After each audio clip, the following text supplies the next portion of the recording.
Living alone. 7. Stoic rules.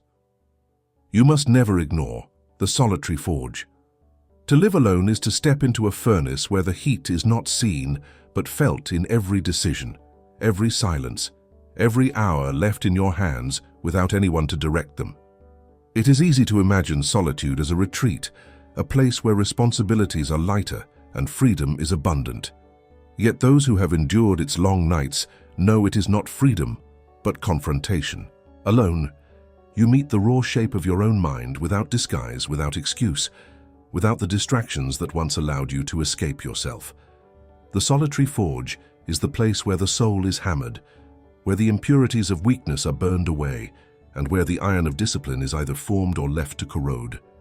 Marcus Aurelius often reminded himself that life was not to be postponed, that even in the privacy of his tent during campaigns, when he was unseen by the armies who followed him, his duty to himself did not vanish.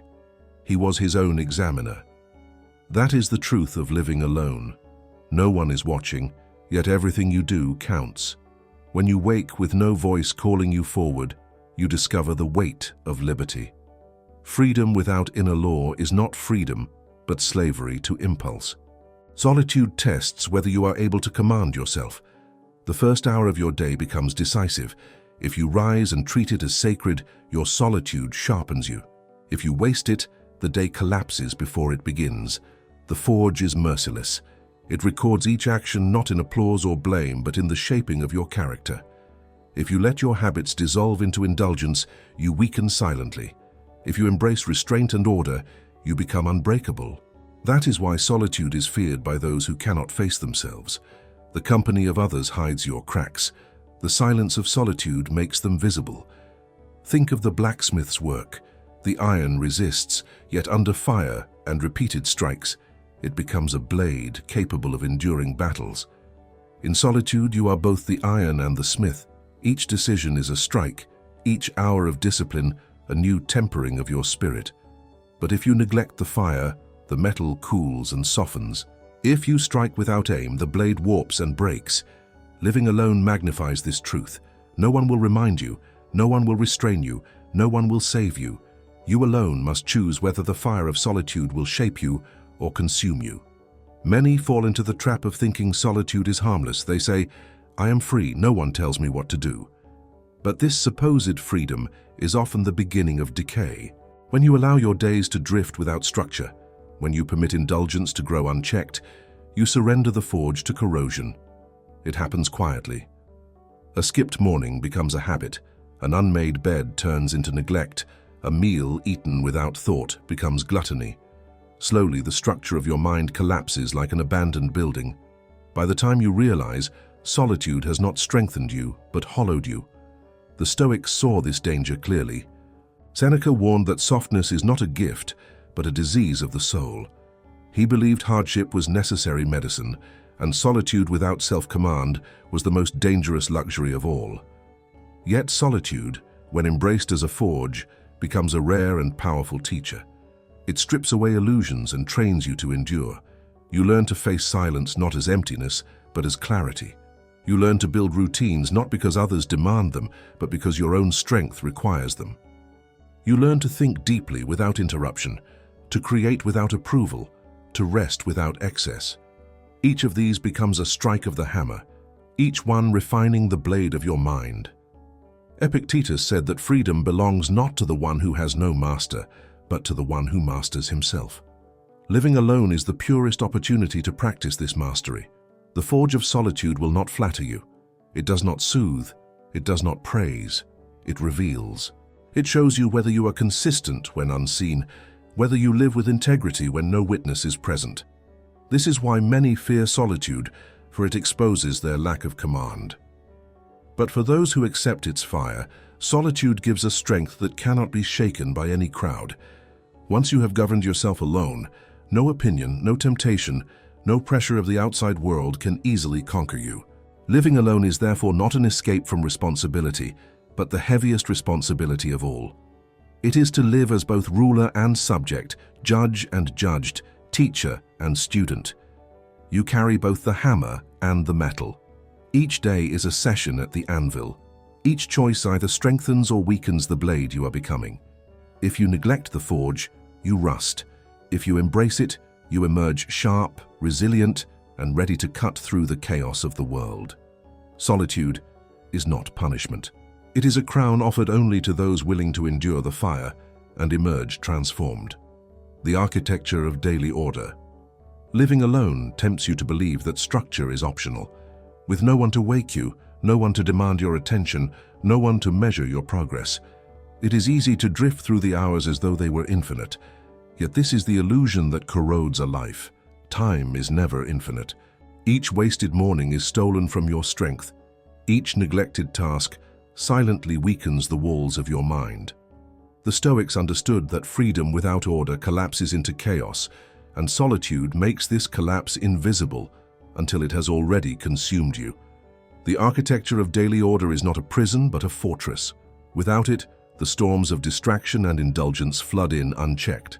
With it, you carve out a space where clarity can grow.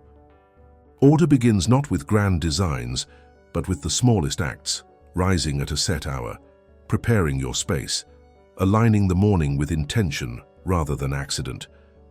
Marcus Aurelius wrote reminders to himself not because others demanded it, but because his own soul required structure. He knew that the body resists discipline when comfort whispers that more sleep, more ease, more delay is harmless. But he also knew that each concession to laziness is a fracture in the foundation of character. When you live alone, this foundation is tested daily. No one notices if you drift. No one calls you back when you stray. You must be the architect who builds the frame of your life deliberately, beam by beam, ritual by ritual. Consider your surroundings. The state of your room is the mirror of your inner state. A bed left unmade, a desk buried in clutter, dishes abandoned in the sink are not trivial details, but signals. They declare that you have surrendered order to neglect. The Stoics did not measure wealth by possessions, but by the quality of the mind. Disorder in the environment breeds disorder in thought. To keep your space in harmony is to train your mind to remain steady. Seneca warned that luxury and decay often grow together, and when you allow disorder to spread, you invite weakness into your character. Order, by contrast, cultivates vigilance. Each time you restore balance to your environment, you reaffirm control over yourself. Daily order extends beyond the visible. It is not only in how you keep your home, but also in how you sequence your time. Hours without design dissolve like water poured into sand. Hours with structure accumulate like stones, stacked into a fortress wall. To rise, to eat, to study, to work, to reflect, these are not chains but anchors. They keep the mind from drifting aimlessly. Epictetus taught that no man is free who is a slave to impulse. Living alone, impulses multiply. The lure of distraction grows stronger when no one else is there to break its spell. To counter this, you must assign purpose to your hours, not by accident, but by choice. In doing so, you transform solitude into a disciplined rhythm instead of a scattered noise. There is strength in ritual. Repetition with intention becomes the spine of resilience. To rise each morning at the same hour, to cleanse your space, to mark your thoughts in writing, to begin the day with a chosen act of effort. These are not mechanical routines, but reminders that you are in command. They shield you from the subtle erosion of freedom without responsibility. Without such rituals, solitude becomes indulgence disguised as liberty. With them, solitude becomes training ground for mastery. Marcus Aurelius reminded himself to rise each morning and meet his duties as a man, not because someone else expected it, but because he expected it from himself. That is the essence of daily order, self-respect manifested through discipline. You may ask, why does order matter when no one is watching? Because solitude reveals whether your virtue is genuine or performed. To live with order, only when observed, is to act for others, not for truth. To live with order alone, unseen and unpraised, is to anchor your life in integrity. The walls you build in solitude protect you when the world tests you. They are unseen now, but proven later. A soldier trains before the battle, not in its heat. Likewise, you build order in solitude so that when life strikes, you are not easily broken. The architecture of daily order is not rigid or lifeless. It is a living structure that supports your freedom by giving it shape. Without walls, a house cannot stand. Without routines, a soul cannot endure. Living alone offers the purest chance to design this architecture without interruption. It is in your hands to let solitude scatter you into fragments or to shape it into a temple where clarity, strength, and purpose live together.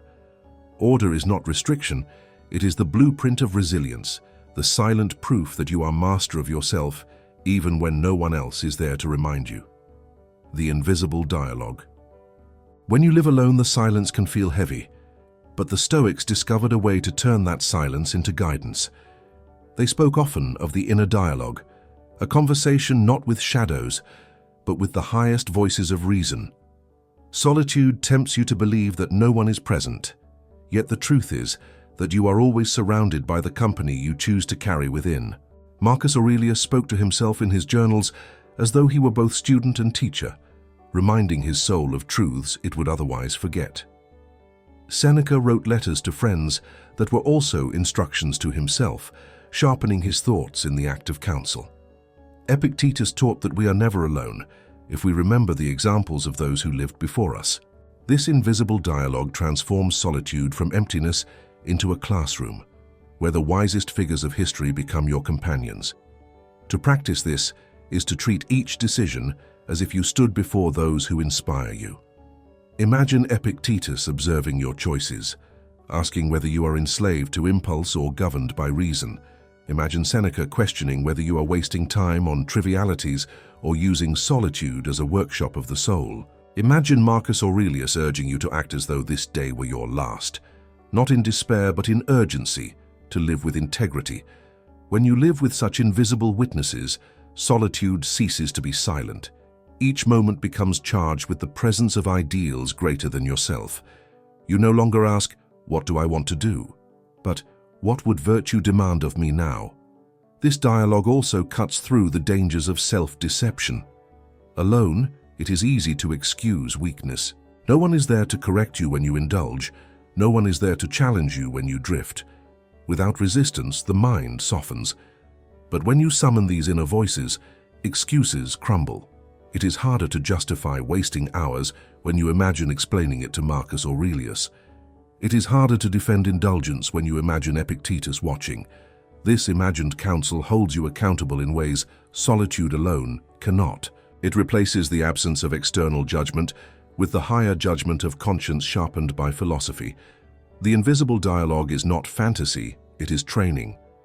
Just as athletes visualize their movements to strengthen performance, so the Stoic envisions dialogue with the wise to strengthen judgment. Over time, these voices fuse with your own. You no longer need to imagine Seneca's words because you have internalized his reasoning. You no longer need to picture Marcus Aurelius reminding you of mortality because you remember it yourself with the same clarity. Solitude then becomes not emptiness, but a chorus of guidance, a silent debate where wisdom shapes every response. Even beyond the great Stoics, you can extend this dialogue to any example of virtue that stirs you. A teacher whose discipline you respected, an ancestor whose resilience inspires you, a figure from history whose courage reminds you to act with strength. Living alone does not mean living without influence. It means choosing carefully which voices to let echo within your mind. If you allow only your impulses to speak, you fall into chaos. If you cultivate the dialogue with the wise, you rise into order. The practice of invisible dialogue protects you from the loneliness that corrodes. You are never abandoned if you carry within a counsel of the virtuous.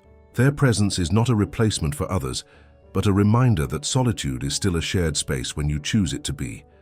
The world outside may leave you in silence, but the world within can be filled with conversation that elevates rather than distracts.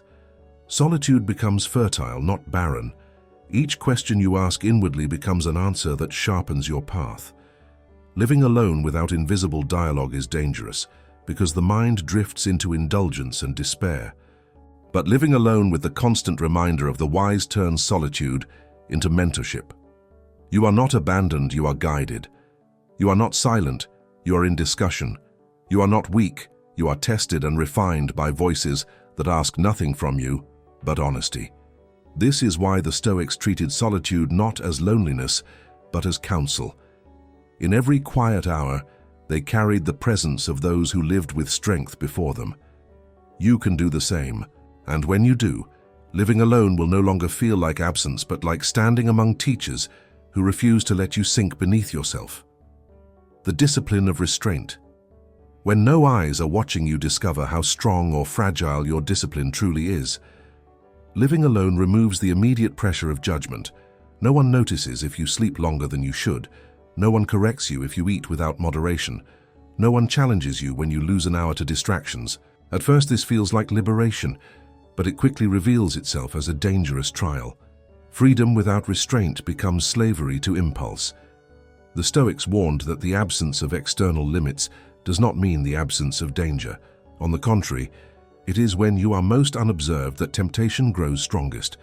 Solitude offers a perfect stage for indulgence to expand until it quietly masters you.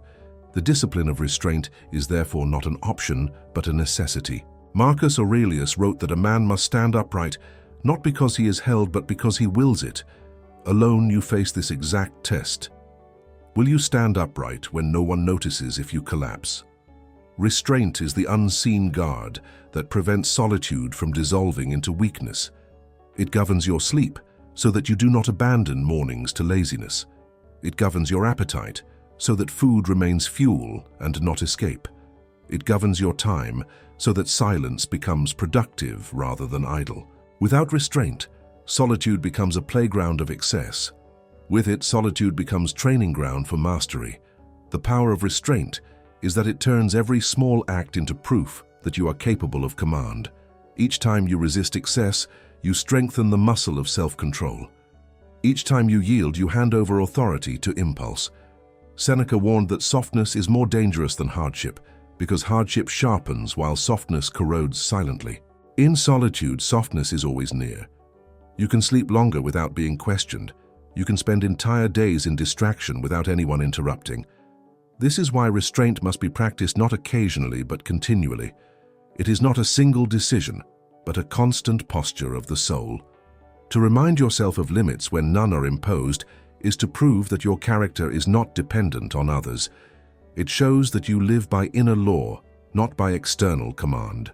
This is the very essence of Stoicism, to act according to reason, not according to the easy path. Restraint is not only denial, it is selection. It is not merely saying no to indulgence, but saying yes to what strengthens.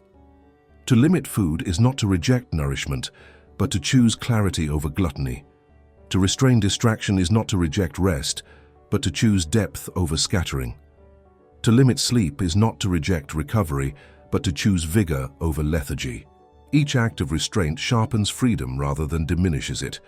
The one who indulges constantly becomes a prisoner to comfort, but the one who practices restraint becomes unshakable.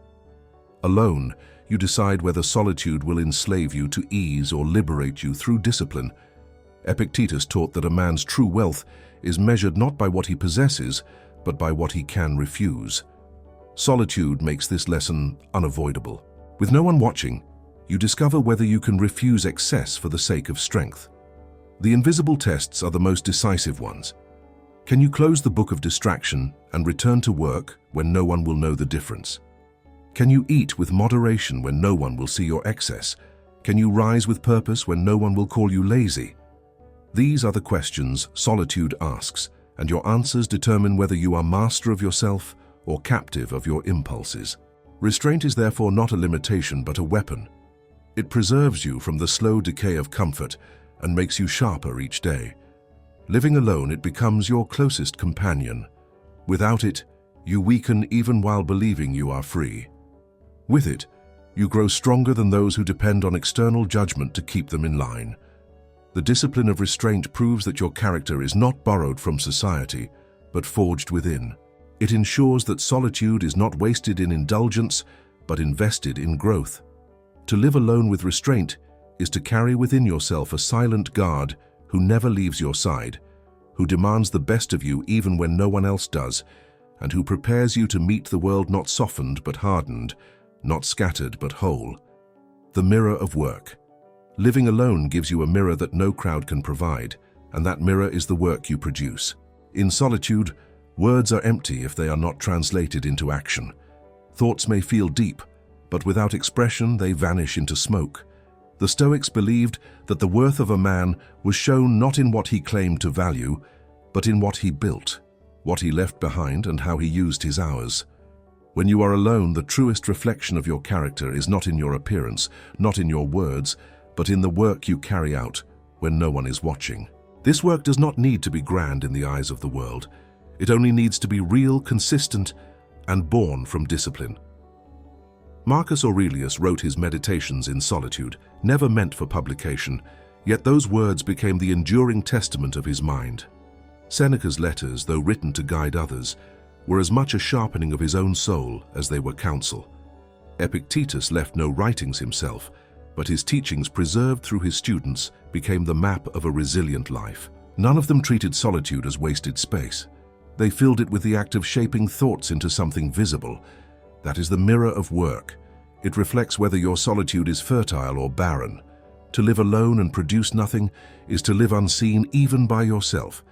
You wake, you eat, you sleep, but nothing remains. Days dissolve into one another and leave no mark. This is not living, it is drifting. The mirror does not lie. If you look into solitude and see no work, what you see is neglect. If you see steady creation, study completed, writing written, craft improved, you see strength taking form.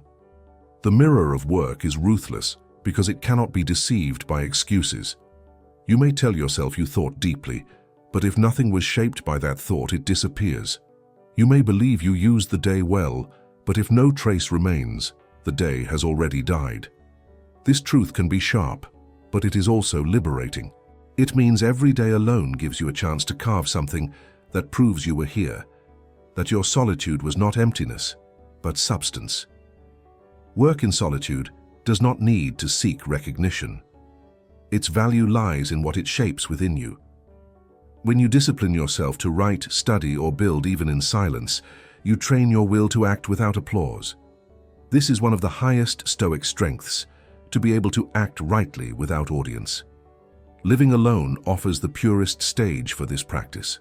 No one cheers, no one rewards, no one criticizes. Only you and the mirror of your work remain. Each line written, each page read, each skill advanced is proof that your solitude has weight. To let days pass without such proof is to betray yourself. Some resist this truth and ask, why must solitude always be productive?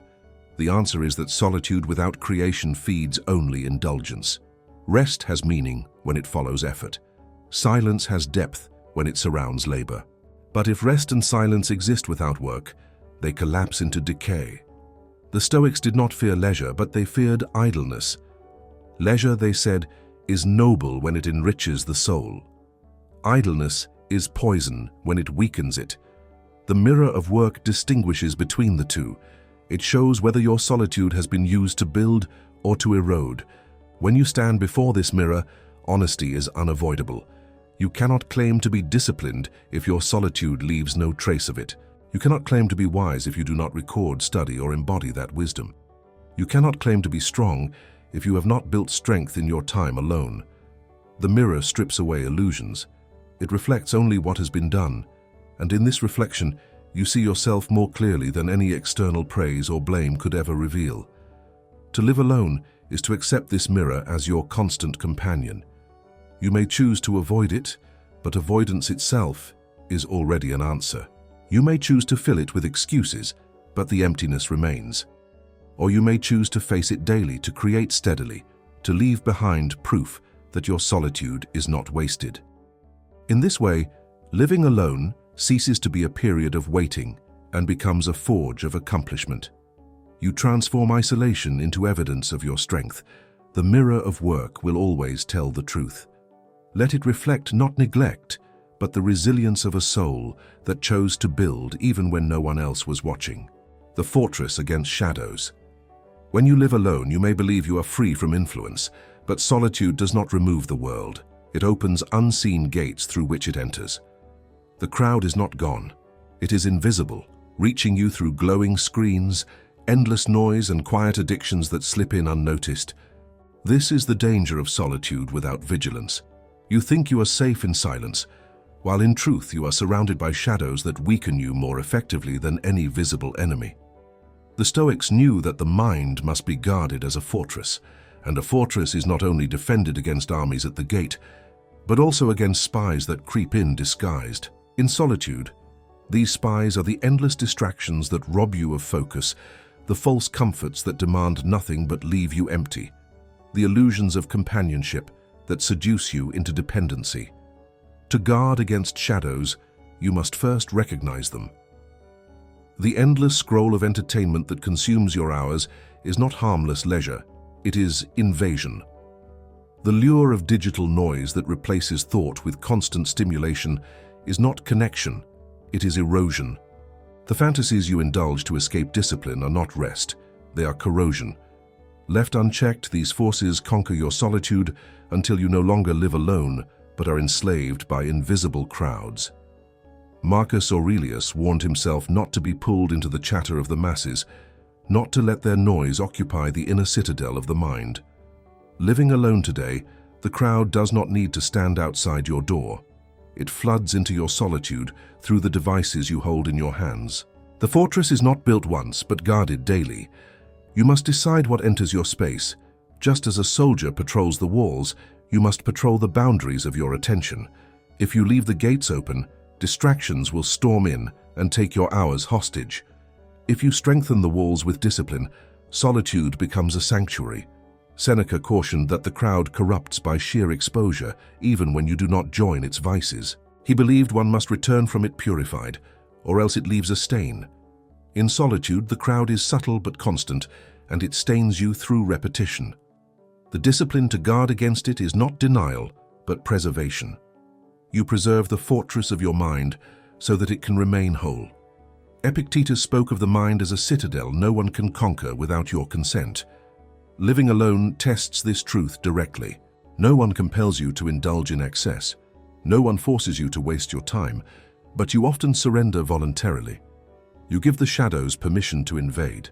To reverse this, you must become strict with your gates. Limit what you allow in. Question whether it strengthens or weakens you, and close the path to what corrodes. This does not mean cutting yourself off from the world, but choosing carefully what influences you accept. The Stoic fortress is not a prison of isolation. It is a space where only what builds character is permitted entry. The fortress against shadows also requires interior vigilance. It is not enough to silence outer noise if the inner voice remains undisciplined. Fantasies, fears, and unhealthy desires can become as destructive as distractions. Alone, these shadows often grow louder because no one interrupts them. To master solitude, you must learn to challenge these inner invasions with reason. When fear speaks, answer with truth. When desire pulls, remind yourself of consequence. When weakness tempts, recall the dignity of self-command. This is how the fortress is guarded from within, not merely from without. Without vigilance, solitude becomes porous. The shadows enter quietly until you no longer know where your will ends and their influence begins. With vigilance, solitude becomes a fortress where your mind stands clear, uncorrupted by noise, strengthened by discipline, and defended by reason. Living alone is therefore not only about managing the physical silence, but about defending the inner citadel from the shadows that seek to use that silence against you. The true measure of solitude is not whether you are without people, but whether you are without invasion. If you live alone yet let the crowd invade through distraction, indulgence, or illusion, you are not alone at all. But if you guard your mind like a fortress, solitude becomes a rare power. In that fortress, you can think deeply, act deliberately, and emerge into the world not weakened by shadows but strengthened by the discipline of defense. The fortress against shadows is what keeps solitude pure, turning silence into clarity and isolation into mastery. The practice of voluntary burdens. To live alone without challenge is to live in slow decay. Solitude easily tempts you into the arms of comfort, and comfort, when unchecked, hollows out the soul. The Stoics knew this truth well and chose to confront it directly by practicing voluntary burdens. They understood that hardship would always come, but the man who seeks it on his own terms is never unprepared. Living alone gives you the perfect stage for this discipline. With no one to see you, no one to judge you, and no one to measure you, you decide whether to strengthen yourself through chosen difficulty or weaken through constant ease. Seneca advised his students to deliberately live with less, even when abundance was available. To wear rough clothing, to eat simple food, to sleep in discomfort, all as a reminder that luxury is never guaranteed, and dependence on it is dangerous. Marcus Aurelius reminded himself daily that life owed him nothing beyond breath and duty. Epictetus, born into slavery, taught that true freedom was not found in possessions, but in the ability to endure their loss without despair. These teachings are not abstract philosophy. They are tools designed to toughen the soul against the inevitable storms of life. When you live alone, no one prevents you from indulging, but equally no one prevents you from practicing these chosen hardships that build resilience. Voluntary burdens are not punishments. They are deliberate acts that strengthen the muscle of endurance.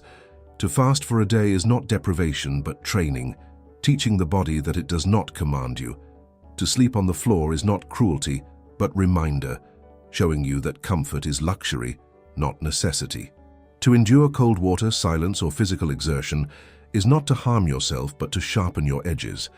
Alone, these practices reveal whether your discipline is genuine or dependent on circumstance. If you can choose discomfort when ease is available, you prove to yourself that you are stronger than impulse. The danger of solitude without burdens is softness. Each day without resistance teaches the mind to expect indulgence. Each moment of unchecked comfort lays another stone in the walls of weakness. But when you introduce voluntary burdens, you break this pattern.